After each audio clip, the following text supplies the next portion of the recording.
Hey everybody, Dean Graziosi. Welcome to the Weekly Wisdom. It's an honor and a pleasure to have you here today. So, here's what I'm going to talk about today. As I'm filming this is the first week back to school for my little kiddos, Brianna and Brody, first grade and third grade. And this morning, we're sitting around having breakfast, and my little bud, my son Brody, was nervous. He could barely eat. He had butterflies. My daughter was really excited just to see her friends.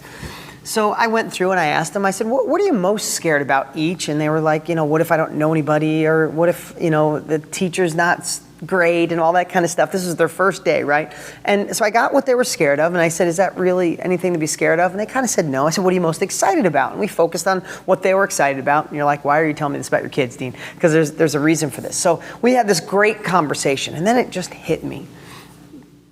And maybe I shouldn't be saying this to a first and a third grader, but I said to my kids, I said, hey, a couple of things I just want to share with you.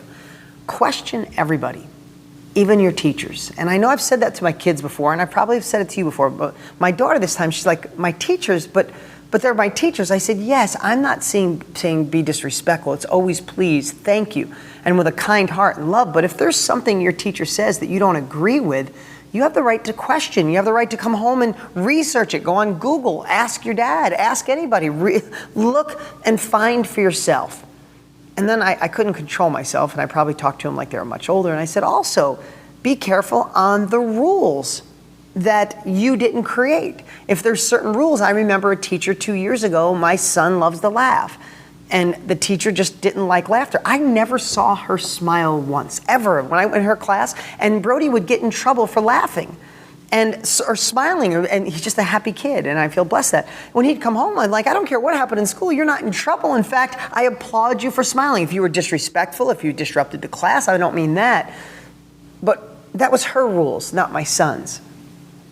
And I went on deeper. I probably went too deep with a first and a third grader, a 6 and 8 year old, and just talking about how, following your heart, question everything. Other people's rules don't have to be yours. We have guidelines, we have rules, but you don't have to adapt somebody else's, because the last thing I want is I don't want school to teach my children what to think.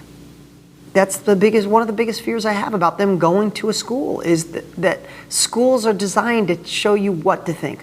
I want them to learn how to think. I want them to question and fail. Question and they were wrong. Question they were right. I want them to try stuff and fail. So when I say that, how many of us got taught what to think and were playing by someone else's rule book? That's my message for today. It took a long time to get here. And I went through my kids, and I asked Mike to throw up a picture of my kiddos, just so you could see this is the real this is my life, this is now. But how many of you have deep embedded rules for maybe a religion that you're not sure you agree with? I know that's a heated topic, but maybe you were brought up one way to look at religion, and maybe now you want to have a better relationship with God, but those rules are conflicting. Maybe you were brought up that you need to go to college and get good grades and get this job and have security. But now you want to start your own thing, and those rules are colliding. I'm not telling you what rules are right and what rules are wrong, or if you should have any rules at all if you're following your heart. But what I'm sharing is, whose rules are you following? Sometimes we go through life stressed as heck. We want the freedom of our own business, our own life. But we're following the rules of our parents or grandparents who grew up in the Depression that said, stick with that job and don't give up.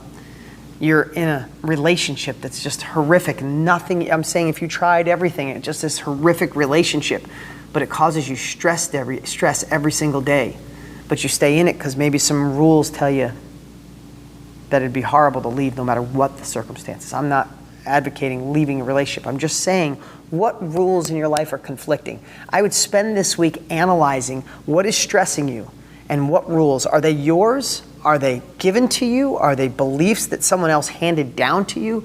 And you're comparing yourself and stressing and worrying your life over an outdated rule book. That's my message for today, guys. I'm Dean Graziosi. Thanks so much for watching these weekly wisdoms. I appreciate you coming back here week after week and taking this wisdom. I hope you share it with friends and family. If you don't have my New York Times bestselling books, go to deansfreebook.com. That's deansfreebook.com. Or if you're at deangraziosi.com, you can click right up there and get it. I'll talk to you next week.